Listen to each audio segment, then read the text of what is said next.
हाँ जी साहब, क्या हाल चाल। तो भैया लोगों, एनसीईआरटी 11th और 12th के बायो में टोटल मिलाकर 32 चैप्टर्स हैं। इन 32 चैप्टर में जितने भी साइंटिस्ट हैं उनका नाम, उनका काम और किस ईयर में वो काम परफॉर्म किया, सब एक साथ एक जगह पर लेकर आया हूं। तो बहुत अच्छे से पढ़ते जाना। हालांकि हम यहां पर उन टर्म के बारे में बहुत ज्यादा डिटेल में डिस्कस नहीं करेंगे, काफी शॉर्ट वीडियो रहने वाला है। केवल ये इसलिए लाए हैं कि आपको ये पता चल जाए कि किस साइंटिस्ट ने कौन सा काम किस ईयर में परफॉर्म किया था। हाँ, कुछ एक आध जो साइंटिस्ट है वो मैं एनसीईआरटी के बाहर से लाया हूं, क्योंकि कभी अगर out of the box question आ गया तो मेरे लाला और लाली यहां पर घबराएंगे नहीं। बहुत अच्छे से जो है उस एग्जाम में हर एक क्वेश्चन को अटेम्प्ट कर लेंगे। तो बहुत अच्छे से अपने साथ में एक नोटबुक और हाथ में पेन लेकर आ जाइएगा। चलिए तो शुरू करते हैं। सबसे पहले एनसीईआरटी के पहले साइंटिस्ट जिनका नाम है अर्नस्ट मायर। 11th में जब आप पहला चैप्टर पढ़ते हैं तो सबसे पहले चैप्टर के इंट्रोडक्शन के समय अर्नस्ट मायर का इंट्रोडक्शन आता है। तो अर्नस्ट मायर कौन है? यानी कि ये डार्विन ऑफ 20th सेंचुरी कहलाए जाते हैं। अगर मैं बात करूं तो इनको ट्रिपल क्राउन ऑफ बायोलॉजी से नवाजा गया है, यानी कि ये अवॉर्डेड है ट्रिपल क्राउन ऑफ बायोलॉजी से। इनको टाइटल दिया गया है Alexander Agassiz professor of zoology emeritus. बहुत अच्छे से ध्यान रखना है, इनको इस टाइटल से नवाजा गया है। साथ ही साथ बायोलॉजिकल कॉन्सेप्ट ऑफ स्पीशीज इन्होंने ही दिया था। ध्यान रखना, अगर बात हो जाए कि who proposed biological concept of species तो आंसर जाएगा अर्नस्ट मायर। क्या दिया था? याद रखना, बायोलॉजिकल, बोलो भैया, बायोलॉजिकल कॉन्सेप्ट ऑफ स्पीशीज। ये कॉन्सेप्ट क्या होता है ये मैंने लेक्चर में बहुत अच्छे से समझा दिया है। मैं केवल अभी ये बताऊंगा कि किसने क्या काम किया है। उस काम को बहुत ज्यादा डिटेल में यहां पर डिस्कस करूंगा नहीं, ये ध्यान रखना, क्योंकि मैं चैप्टर में कर चुका हूं। Okay, Carolus Linnaeus. जी हां, लिनियस बाबा। जब लिनियस बाबा की बात करते हैं, इनको फादर ऑफ टैक्सोनॉमी कहा जाता है, father of plant taxonomy, father of animal taxonomy. Linnaeus को कहा जाता है बाइनोमियल नोमेनक्लेचर के पापा हैं, यानी कि इन्होंने 2 वर्ड्स में हर ऑर्गेनिज्म का नाम कर दिया था। इन्होंने कह दिया था कि भैया हर ऑर्गेनिज्म का नाम 2 शब्दों का होगा। पहला शब्द जीनस को रिप्रेजेंट करेगा और दूसरा शब्द स्पेसिफिक एपिथेट को रिप्रेजेंट करेगा। याद रखिएगा। तो बाइनोमियल नोमेनक्लेचर किसने दिया था? कैरोलस लिनियस ने दिया था। साथ ही साथ 2 किंगडम क्लासिफिकेशन इन्होंने ही जो है प्रेजेंट किया था, प्लांटी और एनिमेलिया। हाँ जी, याद रखना, 2 किंगडम क्लासिफिकेशन के फादर भी कौन है? कैरोलस लिनियस है। आर्टिफिशियल सिस्टम ऑफ क्लासिफिकेशन दिया। पब्लिकेशन का जो टाइटल रखा उसका नाम था सिस्टेमा नेचुरे। याद रखना भैया, बहुत अच्छे से याद रखना, एनसीईआरटी की लाइंस हैं भाई, सब कुछ अच्छे से नोट करते जाइएगा। नेक्स्ट आते हैं एरिस्टोटल। कौन है भाई? एरिस्टोटल हिंदी में कहते हैं अरस्तु। फादर ऑफ बायोलॉजी है, फादर ऑफ जूलॉजी है, earliest to attempt a more scientific basis of classification. सबसे पहले क्लासिफिकेशन में साइंटिफिक बेसिस का यूज जिन्होंने किया वो है एरिस्टोटल। याद रखना, हाँ, एरिस्टोटल ने ही सबसे पहले क्लासिफिकेशन में साइंटिफिक बेसिस का यूज किया था। थियोफ्रास्टस को फादर ऑफ बॉटनी कहते हैं। आर.एच. विटेकर की बात कर ले तो इन्होंने 1969 में, कब बात कर रहे हैं? 1969 में 5 किंगडम प्रपोज किए थे, और इन 5 किंगडम को बनाने के पीछे बेसिस भी 5 ही थे। मैं ऑलरेडी ये बता चुका हूं। तो भैया 5 किंगडम सिस्टम किसने प्रपोज किया? आर.एच. विटेकर ने। नेक्स्ट आते हैं कार्ल वुज। हाँ जी, कार्ल वुज साहब ने डोमेन सिस्टम दिया था। सुपर टैक्सोनॉमिक कैटेगरी होती है domain, extra super taxonomic category, यानी कि इन्होंने 3 डोमेन बनाए थे और मोनेरा किंगडम को 2 पार्ट में डिवाइड कर दिया था। और इस तरह से यहां पर 6 किंगडम क्लासिफिकेशन अगर कोई पूछ ले तो आंसर जाएगा कार्ल वुज। तो भैया लोगों साथ साथ लिखते भी रहना, ये रिकॉर्डेड फॉर्म में लेक्चर आ रहा है तो आप लोग बहुत अच्छे से ध्यान रखना। जब रिकॉर्डेड आ रहा है तो आप इसको पॉज करके साथ में लिख सकते हो, स्क्रीनशॉट ले सकते हो। बहुत अच्छे से पढ़ना। मैंने कोशिश करी है कि मैंने हर एक साइंटिस्ट जो एनसीईआरटी में दफन है, यानी कि जो वहां पे शब्द गड़ा हुआ है, उस शब्द को यहां पर मैंने आपके सामने स्क्रीन पर लाने की कोशिश की है। अगर गलती से कोई एक आध साइंटिस्ट रह रहा हो तो भैया लोगों मैं तुमसे यहां पर प्रार्थना करता हूं कि उस साइंटिस्ट का नाम तुम लिख देना। ओके, नेक्स्ट आते हैं डीजे इवानोस्की। जी हां, डिमिट्री इवानोस्की की बात करें तो इन्होंने टीएमवी क्या tobacco mosaic virus recognize certain microbes as casual organism of tobacco mosaic disease, found that virus were smaller than bacteria and pass through bacteria proof filter। हाँ, bacteria proof filter से भी निकल जाते थे। इसका मतलब वायरस जो है वो बैक्टीरिया से भी छोटे होते हैं। ये बात बताई गई 1892 में। किसने? डीजे इवानोवेस्की ने। याद रखना, टोबैको मोज़ेक वायरस का जिक्र आ जाए तो नाम क्या जाएगा? नाम जाएगा डीजे इवानोवेस्की। नेक्स्ट आते हैं एमडब्ल्यू बेजरेनिक। तो भैया इन साहब ने क्या कहा? इन्होंने कहा इन्फेक्शियस लिविंग फ्लूइड वायरस को, जी हां, कंटेजियम वाइवम फ्लूइडम। किसने कहा था? एमडब्ल्यू बेजरेनिक ने कहा था।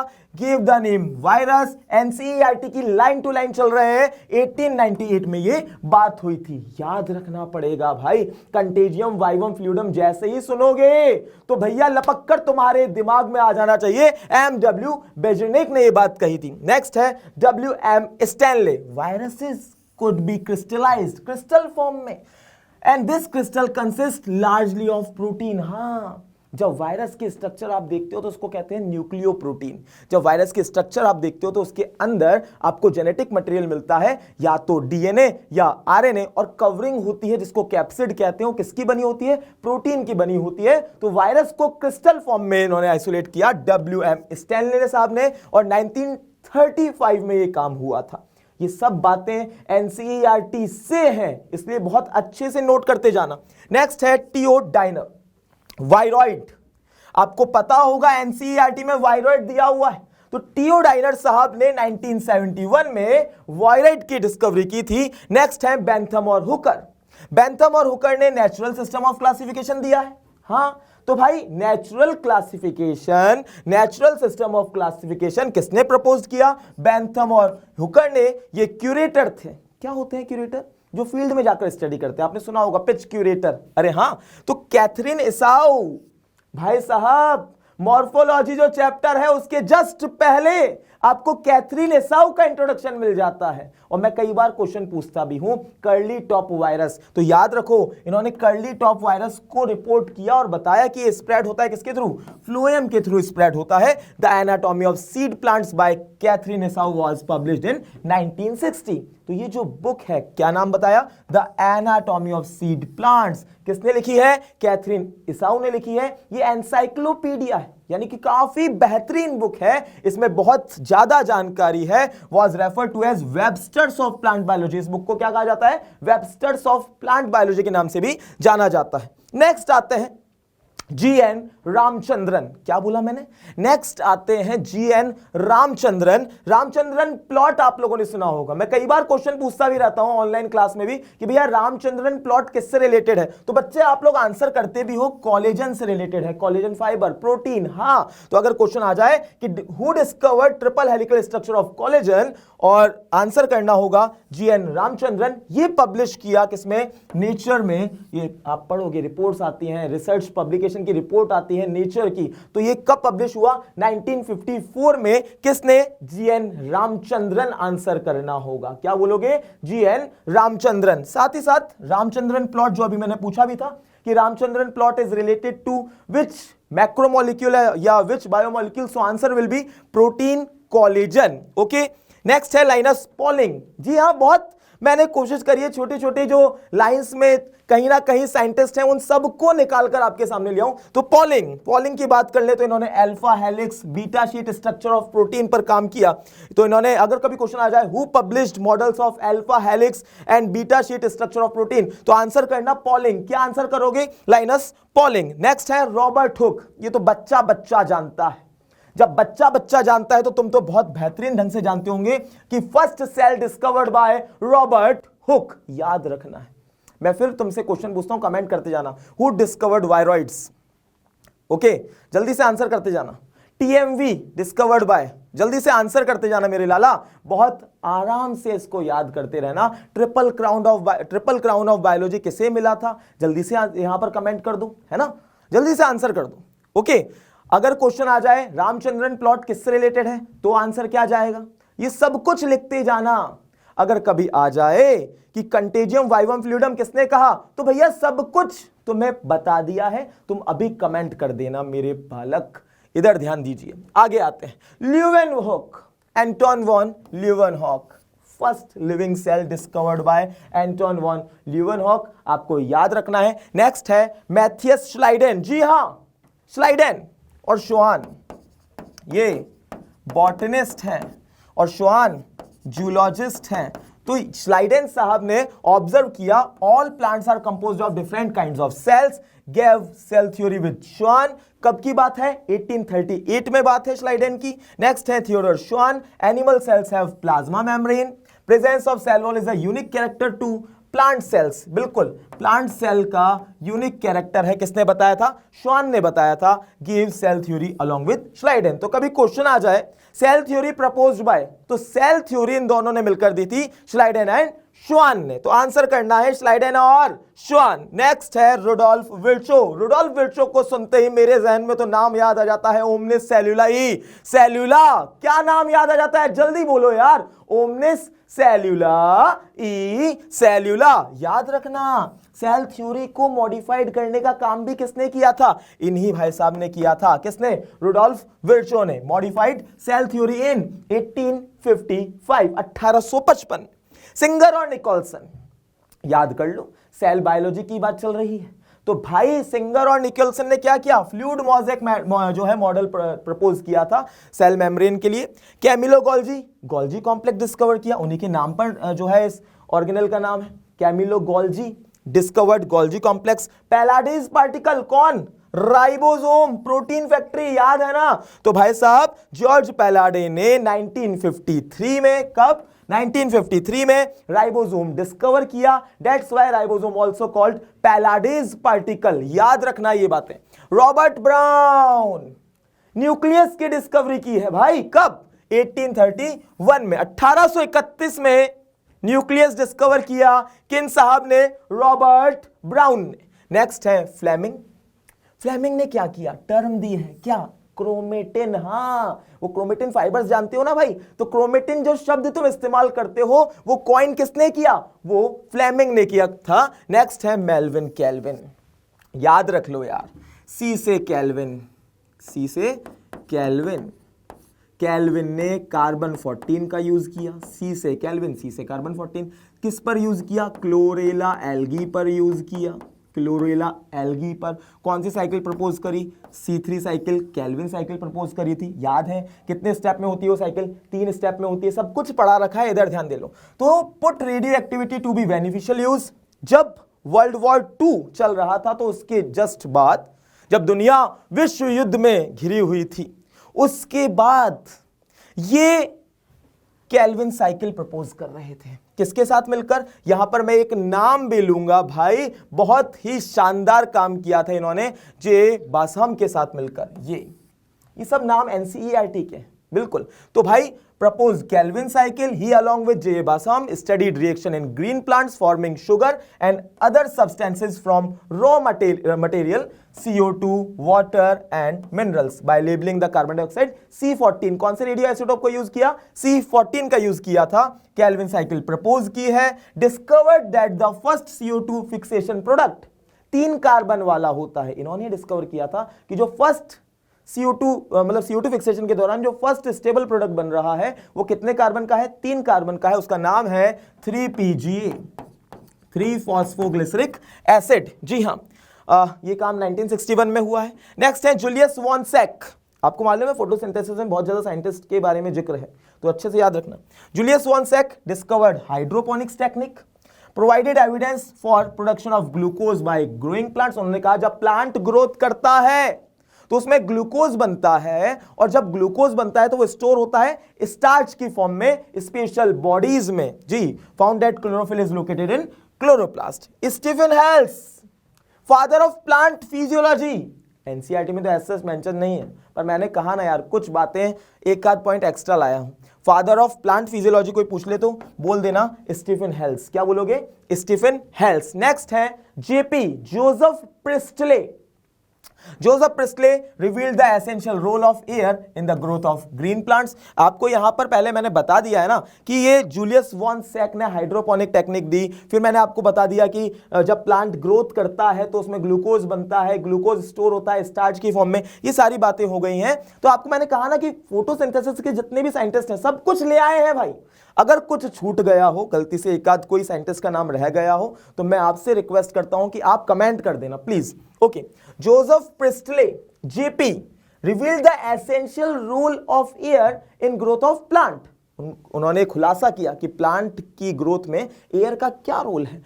डिस्कवर्ड ऑक्सीजन, इन्होंने ऑक्सीजन की डिस्कवरी करी थी 1774 में। आप पढ़ोगे जब फोटोसिंथेसिस तो वहां पे आपको देखने को मिलेगा कि इन्होंने 1770 में एक्सपेरिमेंट परफॉर्म करे, सीरीज ऑफ एक्सपेरिमेंट परफॉर्म करे, और फिर 1774 में ऑक्सीजन की डिस्कवरी का श्रेय भी इन्हीं को जाता है।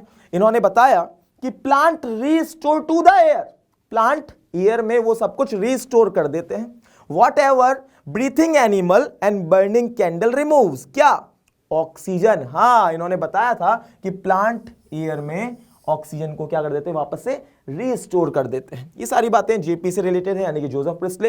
नेक्स्ट है Jain engine house. Jain engine house की बात करें तो show that sunlight is essential for photosynthesis, इन्होंने ही बताया था।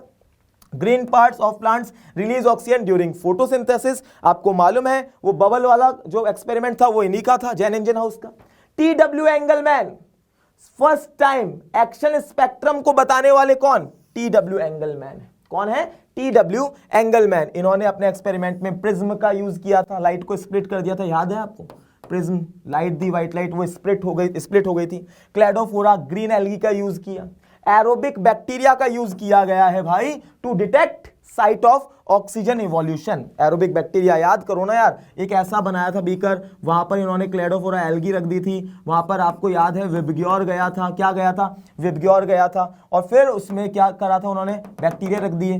फिर उन्होंने देखा था कि कहां पर ऑक्सीजन ज्यादा निकल रही है, कहां पर कम निकल रही है, to detect site of oxygen evolving, है ना, याद रखना। गिव फर्स्ट एक्शन स्पेक्ट्रम, इन्होंने फर्स्ट टाइम एक्शन स्पेक्ट्रम को डिस्क्राइब किया।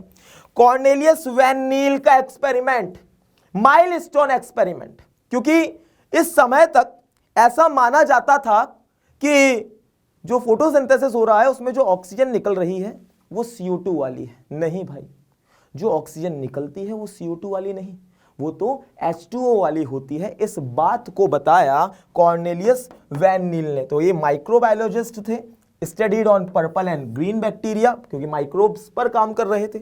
माइलस्टोन कंट्रीब्यूशन है इनका। इन्होंने बताया कि oxygen evolved in photosynthesis comes from water not from CO2। किससे आती है वो, वाटर से आती है, ना कि CO2 से आती है, ये कॉर्नेलियस वैन नील ने बताया है। नेक्स्ट आते हैं hatch and slack. Hatch and slack pathway, C4 pathway को कहा जाता है। तो C4 pathway discovered by hatch and slack. C4 plants के नाम बता देना जरा, याद करो, मैंने ट्रिक भी बताई थी, SMS, है ना, याद आ जाएगा। अच्छा एक चीज और, ये जो बात है ना सी वैन नील की, कि इन्होंने बताया कि ऑक्सीजन जो निकल रही है वो CO2 की नहीं बल्कि H2O की है, इसी बात को कंफर्म किया था रेडियो आइसोटोप का यूज करके। एक साइंटिस्ट, दो साइंटिस्ट, उनका नाम था रूबेन और कामेन। तो बोलो, रूबेन और कामेन ने वैन नील की बात को रेडियो आइसोटोप टेक्निक का यूज करके कंफर्म किया था।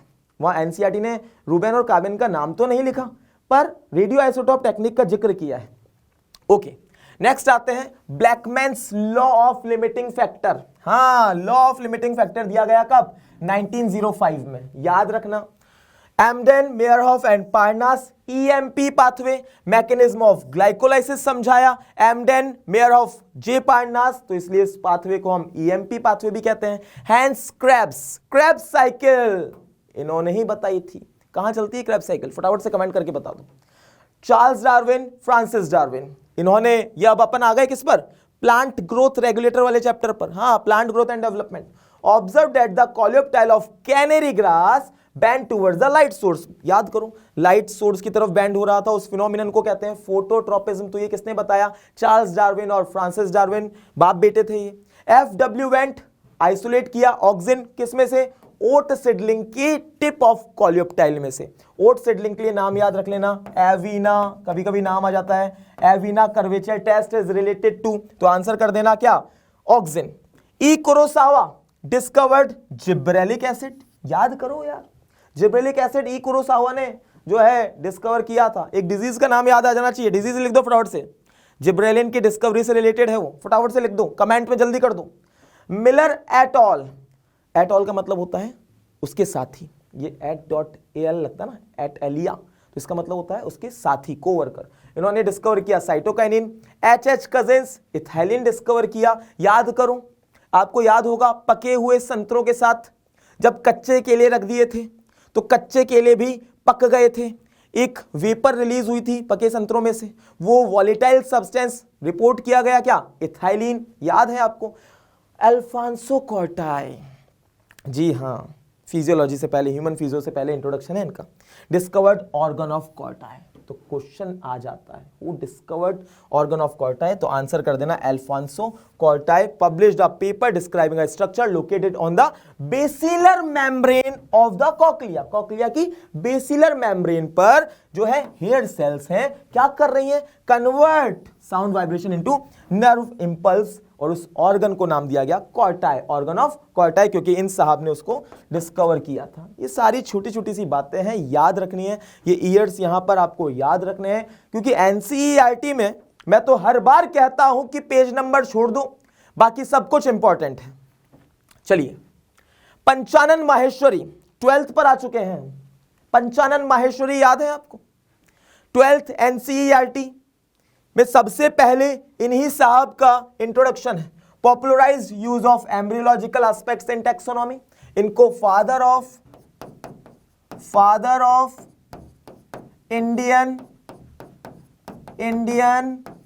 प्लांट एम्ब्रियोलॉजी भी कहते हैं, एम्ब्रियोलॉजी भी कहते हैं, है ना। हायर स्कूल एजुकेशन में जो एनसीईआरटी चलती है वो समझ लो इन्हीं की देन है। देखो लिखा है, he encourage general education and made a significant contribution to school education by his leadership in bringing out of the very first text books of biology of for higher secondary school published by NCERT in 1964। तो इन्हीं की then है वो, आप उसको अच्छे से याद रखिएगा।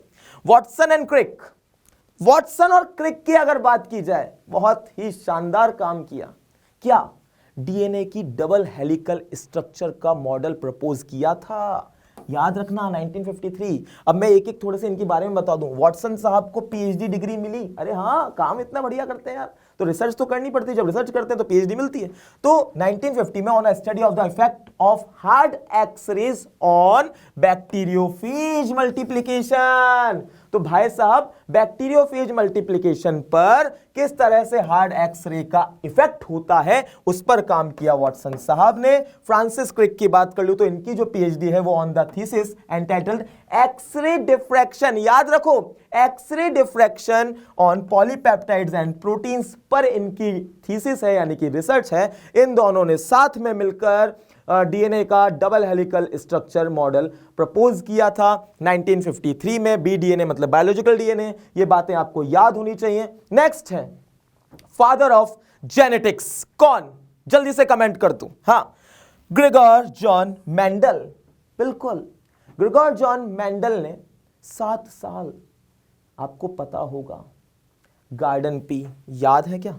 गार्डन पी क्या कहलाती है? पाइसम सैटाइवम, क्या कहलाती है? पाइसम सैटाइवम पर अपने एक्सपेरिमेंट परफॉर्म करे, तब जाकर वो बन पाए father of genetics. Propose the laws of inheritance in living organism, आप लोग 9th-10th में ही पढ़ते थे, अभी भी जेनेटिक्स में अपन कवर करते हैं।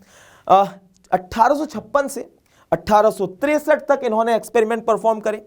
In 1865, his results were published in journal research paper, Nature for Chandler Varine. This journal was published by Natural History Society of Brunn. Title of his paper was, उनका जो पेपर था publication मतलब research paper, उसका title क्या है? Experiments, याद रखो, experiments in plant hybridisation. हाँ, याद रखना है भाई, और कमेंट करते जाना। उनकी पब्लिकेशन का जो मतलब रिसर्च पेपर जो था, उसका जो टाइटल था वो क्या था? Experiments in plant hybridization. याद रखना, फादर ऑफ जेनेटिक्स कौन? ग्रेगोर जॉन मेंडल किस पर काम किया? मटर पर काम किया। कौन? Pisum sativum. कौन सी मटर? हाँ, गार्डन पी। कितने साल? 7 साल। बिल्कुल, इनके बारे में और अपन डिटेल में डिस्कस करते हैं जेनेटिक्स के अंदर। ओके, नेक्स्ट आता है Bateson, William Bateson, father of modern genetics है साहब। टर्म जेनेटिक्स इन्होंने ही कॉइन की है, साथ ही साथ एलील टर्म भी इन्हीं भाई साहब ने दी है। कौन? बैटसन साहब ने। याद रखना, बैटसन साहब ने ही जो है जेनेटिक्स शब्द दिया, साथ ही साथ एलील शब्द दिया। इनको फादर ऑफ मॉडर्न जेनेटिक्स कहा जाता है। नेक्स्ट है C.पुनेट। आपको पता है पुनेट स्क्वायर, तो पुनेट स्क्वायर डेवलप किसने किया? रेजिनाल्ड सी पुनेट ने। किसने? रेजिनाल्ड सी पुनेट ने 1906 में। पुनेट स्क्वायर बनता है 12th में, जेनेटिक्स में अपन पढ़ते हैं इसको। De Vries, Hugo de Vries, Karl Correns and von Tschermak. तो याद रखना, इन तीनों ने क्या किया? मेंडल के काम को वापस से स्टडी किया, rediscovered Mendel's result. Sutton and Boveri noted that behaviour of chromosome is similar to that of genes. ये सटन एंड बोवेरी की आप थ्योरी पढ़ते हो।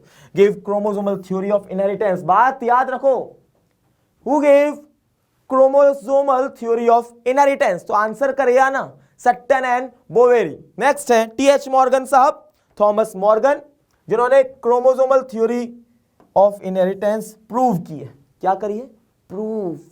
फर्क है, ये give chromosomal theory of inheritance, इन्होंने क्रोमोसोमल थ्योरी ऑफ इनहेरिटेंस को प्रूव किया। Called as father of experimental genetics. देखो, मैंने फादर ऑफ जेनेटिक्स आपको बताया, मैंने फादर ऑफ मॉडर्न जेनेटिक्स बताया, फादर ऑफ एक्सपेरिमेंटल जेनेटिक्स बताया। याद रखना इन बातों को। Next, he performed experiments on Drosophila melanogaster. याद रखो। Propose various concepts like linkage, sex linkage, याद रखो, crossing over, criss cross inheritance. ये जितने भी अपन कॉन्सेप्ट पढ़ते हैं वो सब इन्हीं भाई साहब की देन है। TH मॉर्गन, ड्रोसोफिला पर इन्होंने काम किया था। He suggested that genes are linearly arranged on chromosome. तो आपको पता है, इन्होंने बताया जीन्स कैसे अरेंज होते हैं, लीनियरली अरेंज होते हैं। मॉर्गन्स बुक है, मॉर्गन की बुक, उसका नाम है the theory of the gene, 1926 में थी। नेक्स्ट है A. Garrod, father of human genetics और बायोकेमिकल जेनेटिक्स। एक डिजीज है एल्केप्टोन्यूरिया। क्या नाम है? एल्केप्टोन्यूरिया, जिसको हम ब्लैक यूरिन डिजीज भी कहते हैं। इसको डिस्कवर गैरोड साहब ने किया था। First human metabolic genetic disorder था एल्केप्टोन्यूरिया, ये A. गैरोड ने ही डिस्कवर किया है। Next, Johannsen coined the term gene. Gene शब्द किसने दिया? जॉहन्सन ने दिया। और मेंडल उस जीन को क्या कहा करते थे? एलिमेंट या फैक्टर कहा करते थे। याद रखना ये बातें। कार्ल कॉरेंस ने साइटोप्लाज्मिक इनहेरिटेंस, जिसको मैटरनल इनहेरिटेंस भी कहते हैं। अल्फ्रेड स्टर्टवेंट ने genetic map of Drosophila create किया। तो कभी क्वेश्चन आ जाए कि who created the genetic map of Drosophila, so answer कर देना अल्फ्रेड स्टर्टवेंट।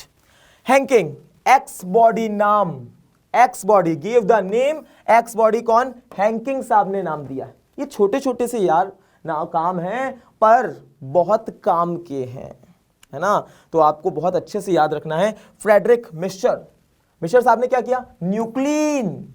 याद करो ना यार, उन्होंने बताया था acidic substance found in the nucleus, उसको क्या नाम दिया? न्यूक्लिन। कब? 1869 में। विल्किंस और फ्रैंकलिन, याद है, विल्किंस और फ्रैंकलिन ने क्या किया? Give X-ray diffraction data on the basis of which Watson and Crick give double helix model. इस बेसिस पर, basis on the basis of which Watson and Crick give double helix model. ये NCERT की as it is line होती है, जो मैं उठाकर आपके सामने लाया हूं। बहुत अच्छे से ध्यान देना। एरविन चर्गॉफ, आपको मालूम है A plus T upon G plus C is equal 1। तो ये बात बताई एरविन चर्गॉफ ने, चार्गॉफ्स रूल कहलाता है ये, वो प्यूरिन पायरिमिडीन वाला। Francis Crick central dogma theory दी थी।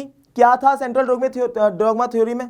Unidirectional flow of genetic information. DNA से आरएनए से बनता है क्या? प्रोटीन। तो वो आप पढ़ते भी हैं।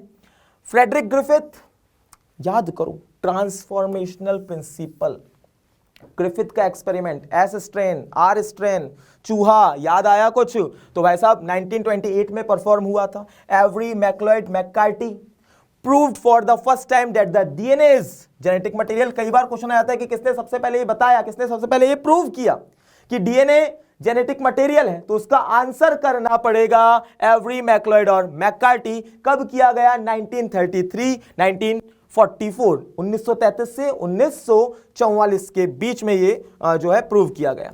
अल्फ्रेड हर्शे और मार्था चेस, याद करो, एक्सपेरिमेंट दिया हुआ है, याद आया?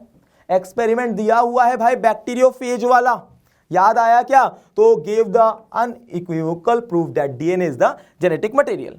Mathews Meselson and Franklin Stahl, Meselson और स्टॉल का एक एक्सपेरिमेंट है जिन्होंने DNA replication is semi conservative in nature, इस बात को बताया था 1958 में।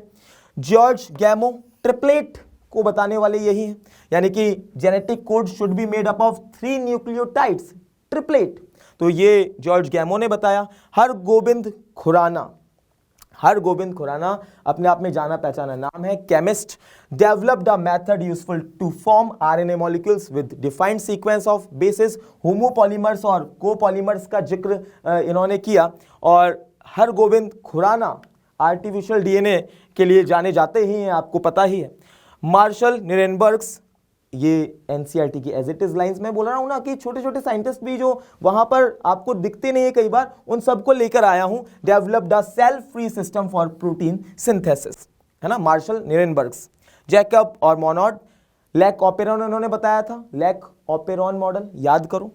एलेक जेफरी की बात की जाए तो develop technique of DNA fingerprinting, DNA fingerprinting की जो टेक्निक है वो इन्होंने जो है डेवलप की थी। Louis Pasteur disapprove the theory of spontaneous generation, इन्होंने स्पॉन्टेनियस जनरेशन वाली जो थ्योरी है उसको क्या कर दिया था? डिसअप्रूव किया था।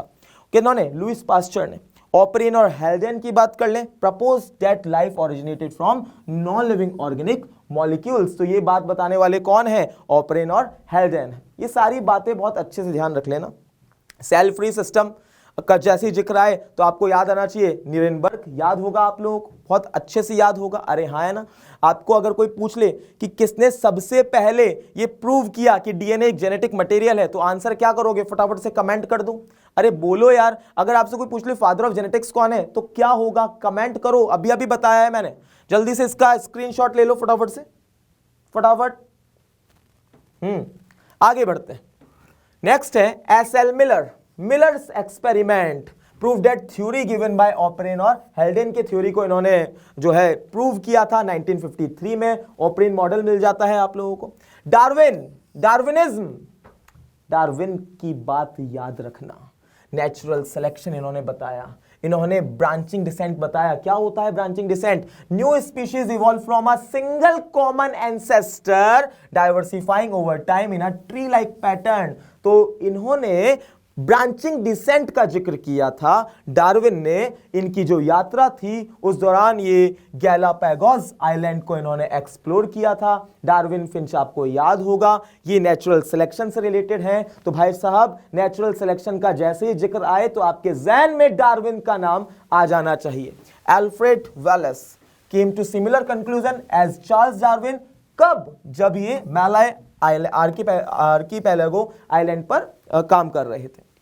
Lamarck give the theory of use and disuse of organs, बहुत फेमस इनकी ये थ्योरी है। थॉमस मैल्थस की बात कर लूं, published his work on population studies which inspired Darwin, है ना, डार्विन इंस्पायर्ड हुआ।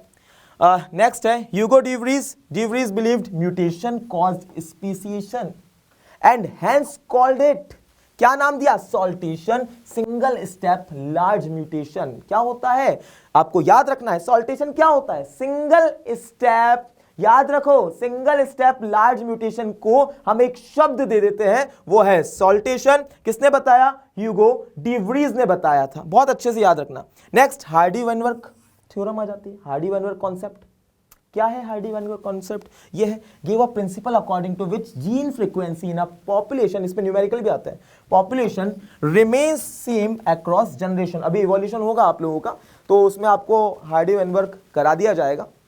पर अभी केवल इतना से याद रख लो कि अगर आपसे कोई पूछ ले who give a principle according to which gene frequency in a population remains same across generation, तो आपको आंसर करना है हार्डी-वेनवर्क। नेक्स्ट है एमएस स्वामीनाथन साहब, कौन नहीं जानता इनको, सभी जानते हैं भाई। ये father of green revolution in India, हरित क्रांति से रिलेटेड है।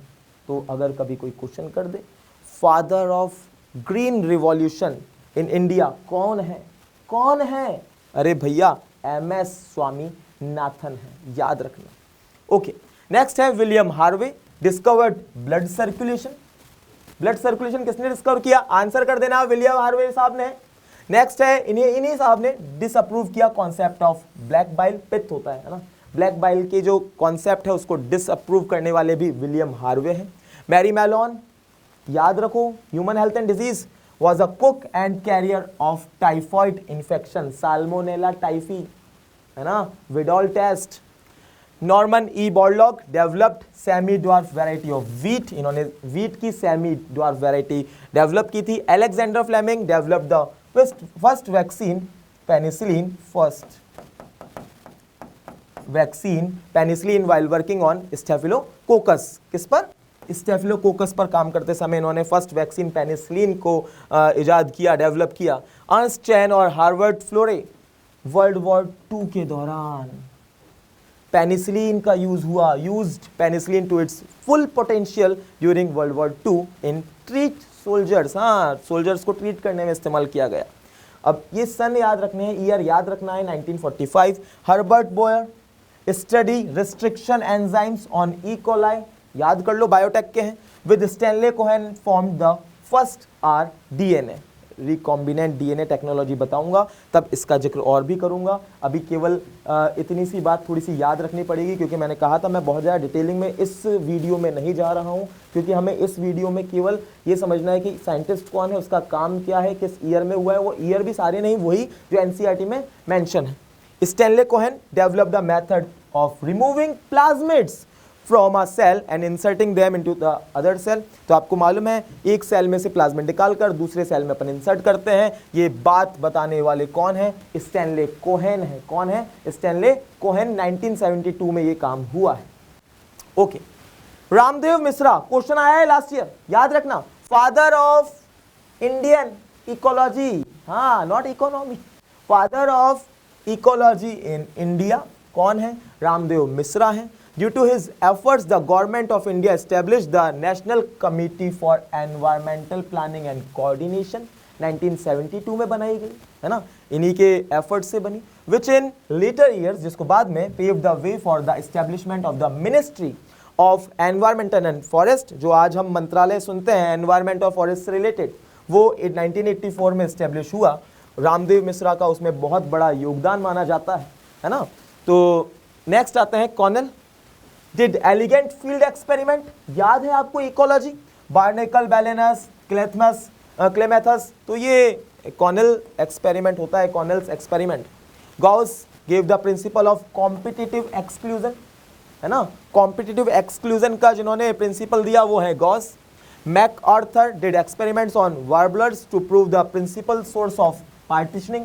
तो ये मैंने कहा ना, छोटे छोटे से प्रिंसिपल्स दिए हुए हैं इकोलॉजी में, कई सारे ऐसे डेटा भी दिए हैं, उनके लिए भी एक सेपरेट वीडियो लाऊंगा आपको, पर ये याद रखना है ना, बहुत अच्छे से याद रखने वाली बातें हैं, आप लोग कर लोगे, मुझे विश्वास है। आप सोच रहे होंगे सर ये बहुत याद रखना पड़ेगा, हाँ इसलिए मैंने कहा था लिख लो, साथ में कॉपी हाथ में पेन रखना है, अरे हाँ तभी काम हो पाएगा, ठीक है। तो मैक आर्थर का याद रखना, इन्होंने वार्बलर्स पर एक्सपेरिमेंट किया था to prove the principle source of partitioning, याद रख लेना भाई। रॉबर्ट कॉन्स्टेंजा एंड उनके जो कॉलीग्स की बात कर लें, put price tax on nature's life, price tag है ना, प्राइस टैक्स की जब बात आ जाए ऑन नेचुरल लाइफ और सपोर्ट सर्विस, तो आंसर याद रखना रॉबर्ट, क्या याद रखोगे, Robert. Edward Wilson popularise the term biodiversity, father of biodiversity इनको कहा जाता है, किनको, एडवर्ड विल्सन को। रॉबर्ट मे के अकॉर्डिंग अगर बात कर ले तो 7 मिलियन स्पीशीज इस अर्थ पर है, एस्टिमेट दिया है उन्होंने। Alexander von Humboldt give species area relationship, graph दिया हुआ है इकोलॉजी में। डेविड टिलमैन, हाँ David Tilman said that the outdoor plots with more species show less year to year variation in total biomass. तो ये टोटल बायोमास में जो variation की बात की गई है, ये किसने करी है, टिलमैन ने की है। NCERT की छोटी छोटी लाइंस हैं, है ना, आपने जब अच्छे से पढ़ लिए होते हैं उसके लिए रिवीजन करने में बहुत आसान रहेंगी, ठीक है। नेक्स्ट है Paul Ehrlich gave the rivet popper hypothesis, Ernst Haeckel father of ecology, और इन्होंने एम्ब्रियोलॉजिकल सपोर्ट फॉर इवोल्यूशन को दिया। तो who gave embryological support for evolution theory, so answer will be Ernst Haeckel. पर इस थ्योरी को disapprove भी किया किसने, कार्ल अर्नस्ट वॉन बेयर ने, है ना। इसी थ्योरी को ऐसा क्वेश्चन आ जाता है कि अर्नस्ट हैकेल की जो एम्ब्रियोलॉजिकल सपोर्ट वाली थ्योरी थी इवोल्यूशन के लिए, उसको डिसअप्रूव किसने किया, कार्ल अर्नस्ट वॉन बेयर ने। नेक्स्ट है लैंगडॉन डाउन सिंड्रोम से रिलेटेड है। एली लिली ह्यूमन इंसुलिन से रिलेटेड है। कैथरीन एसाउ अभी बताया मैंने, एनाटॉमी ऑफ सीड प्लांट्स, जिसको वेबस्टर्स ऑफ प्लांट बायोलॉजी या एनसाइक्लोपीडिया भी कहा जाता है। रॉबर्ट हुक का जिक्र किया है हमने, डेड सेल डिस्कवर इन्होंने करी। पुरकिंजे ने प्रोटोप्लाज्म डिस्कवर किया। Carl Correns incomplete dominance on Mirabilis jalapa, हाँ कार्ल कॉरेंस याद रखना मिराबिलिस जलापा से रिलेटेड है क्या, इनकम्प्लीट डोमिनेंस जेनेटिक्स में आता है। ब्लड ग्रुपिंग किसने बताई, कार्ल लैंडस्टीनर ने बताई। Recombinant frequency genetic mapping Alfred Sturtevant से रिलेटेड है, मैं पहले बता भी चुका हूँ।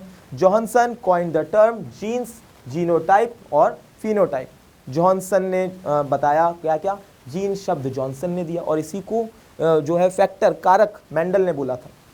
Altman chemical nature of nuclein बताया और विल्किन और फ्रैंकलिन ने एक्सरे डिफ्रैक्शन डेटा परफॉर्म किया था। भाई ये यहाँ पर 107 साइंटिस्ट उनके काम मैं आपके सामने लाया, थोड़ा सा ये फास्ट रहा है क्योंकि ये रिवीजन के लिए है ना। तो आप लोग अपने हाथ से इस टेबल को बनाइएगा, बहुत बेहतरीन रहेगा।